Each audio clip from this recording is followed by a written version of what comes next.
Assalamualaikum warahmatullahi wabarakatuh.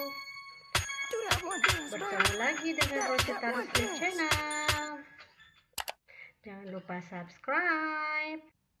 Hari ini kita belajar tentang sistem organisasi kehidupan makhluk hidup. Ayo kita belajar. Yang semangat ya. Apakah tubuhmu memiliki unit-unit penyusun tubuh?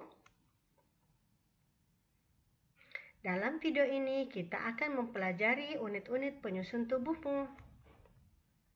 Ayo kita pelajari mulai dari unit terkecil sampai membentuk tubuhmu ya. Di dalam tingkatan organisasi kehidupan, kehidupan dimulai dari tingkat atom dan molekul.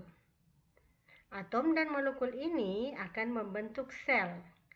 Sel adalah unit terkecil dari suatu makhluk hidup karena mampu melakukan fungsi-fungsi kehidupan.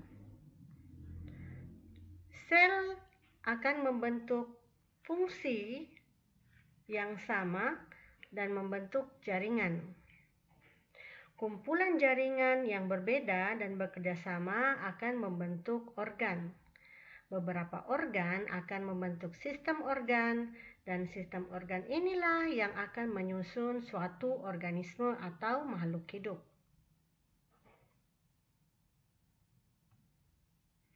Sel. Sel adalah unit terkecil dari suatu makhluk hidup. Setiap organisme tersusun dari salah satu dari dua jenis sel yang secara struktural berbeda. Kedua jenis sel tersebut adalah sel prokariotik dan sel eukariotik. Berikut disajikan sel prokariotik dan sel eukariotik. Perbedaan yang mendasar antara sel prokariotik dan sel eukariotik adalah pada sel prokariotik tidak memiliki membran inti. Contohnya adalah bakteri. Sedangkan pada sel eukariotik adalah sel yang memiliki membran inti sel. Contohnya adalah tumbuhan, hewan, dan jamur. Ukuran sel. Umumnya sel berukuran mikroskopis atau kecil. Namun ada sel yang berukuran makroskopis atau berukuran besar, seperti telur burung unta dan sel saraf jerapah yang memiliki panjang lebih dari 1 meter. Sebagian besar sel berdiameter antara 1 sampai 100 mikrometer, sehingga sangat sulit dilihat atau diamati dengan mata sehingga membutuhkan bantuan mikroskop.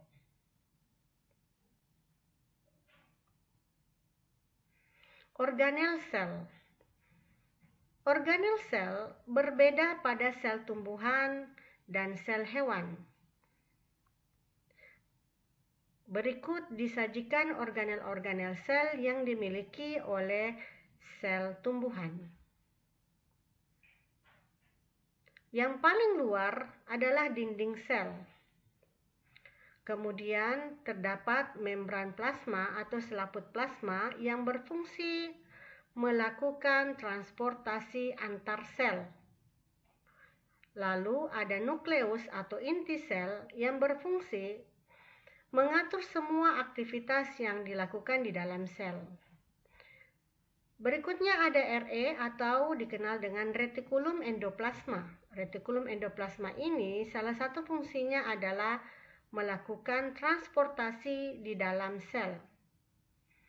Kemudian ada ribosom, berfungsi mengatur atau mensintesis protein. Lalu ada sitoplasma. Sitoplasma adalah cairan sel, di mana di dalam cairan ini terdapat organel-organel sel. Kemudian ada badan Golgi atau aparatus Golgi, berfungsi untuk melakukan ekskresi atau pengeluaran sel. Mitokondria berfungsi dalam respirasi atau pernafasan sel. Vakuola memiliki ukuran yang besar pada sel tumbuhan. Salah satu fungsinya adalah menyimpan cadangan makanan. Lalu di dalam sel tumbuhan terdapat kloroplas. Kloroplas adalah tempat klorofil atau zat hijau daun.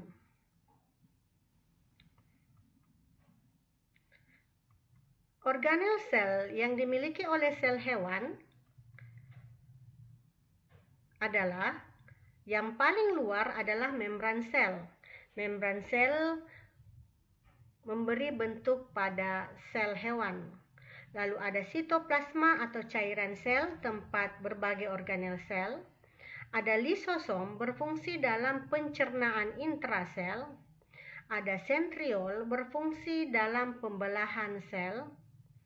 Ada aparatus Golgi atau badan Golgi berfungsi dalam ekskresi sel.